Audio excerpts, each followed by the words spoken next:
ನನ್ನ ಪುಸ್ತಕಗಳನ್ನೆಲ್ಲ ಜೋಡಿಸಿ ಇಟ್ಟಿರುವ ಶೆಲ್ಫನ್ನು ಕ್ಲೀನ್ ಮಾಡ್ತಾ ಇದ್ದೆ. ಆಗ ನನ್ನ ಕಣ್ಣಿಗೆ ಬಿದ್ದದ್ದು ಅಕ್ಷಮಾಲಾ ಅನ್ನೋ ಈ ಪುಟ್ಟ ಕತೆ ಪುಸ್ತಕ. ಪುಸ್ತಕದ ಪುಟಗಳನ್ನು ತಿರುಗಿಸ್ತಾ ನನ್ನ ನೆನಪಿನ ಪುಟಗಳು ತೆರೆದುಕೊಳ್ತಾ ಹೋಯಿತು. ಈ ಪುಸ್ತಕದ ಜೊತೆಗೆ ನನಗೆ ಭಾವನಾತ್ಮಕವಾದ ಸಂಬಂಧ ಇದೆ. ಯಾಕೆ ಅಂದರೆ ಅಕ್ಷಮಾಲವನ್ನು ತಂದುಕೊಟ್ಟಿದ್ದು ನನ್ನ ತಂದೆ.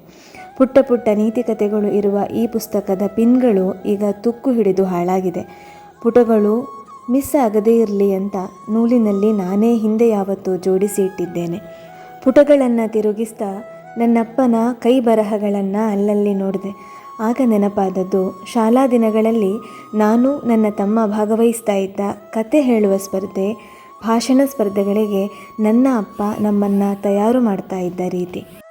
ತಾನೇ ಮುತುವರ್ಜಿ ವಹಿಸಿ ಕತೆಗಳನ್ನು ಹೇಗೆ ಪ್ರೆಸೆಂಟ್ ಮಾಡಬೇಕು ಅನ್ನೋದನ್ನು ಹೇಳಿಕೊಡ್ತಾಯಿದ್ರು. ಅದಕ್ಕೆ ಬೇಕಾದ ಹಾಗೆ ಕತೆಗಳಿಗೆ ರೂಪ ಕೊಟ್ಟು ನಮ್ಮನ್ನು ಪ್ರಾಕ್ಟೀಸ್ ಮಾಡಿಸಿ ವಿಶ್ ಮಾಡಿ ಸ್ಪರ್ಧೆಗಳಿಗೆ ಕಳಿಸ್ತಾಯಿದ್ರು. ಬಹುಮಾನ ತೆಗೊಂಡು ನಾವು ಖುಷಿಯಿಂದ ಮನೆಗೆ ಬಂದಾಗ ಮೌನವಾಗಿ ಸಂಭ್ರಮಿಸ್ತಾ ಇದ್ರು, ತಾನೇನೂ ಮಾಡಿಲ್ಲ ಅನ್ನೋ ರೀತಿ. ಈ ಎಲ್ಲ ನೆನಪಿನ ಸುಳಿಗಳು ಈ ಪುಸ್ತಕದ ಸುತ್ತ ಸುತ್ತಿಕೊಂಡಿದೆ ಸ್ನೇಹಿತರೆ. ಹಾಗಾಗಿ ಈ ಪುಸ್ತಕ ಜೋಪಾನವಾಗಿ ನನ್ನ ಶೆಲ್ಫಿನಲ್ಲಿದೆ. ನನ್ನ ಬೆನ್ನ ಹಿಂದೆ ಇರೋ ಶಕ್ತಿ ನನ್ನ ಅಪ್ಪ ಅನ್ನೋದು ನನ್ನ ಬಲವಾದ ನಂಬಿಕೆ.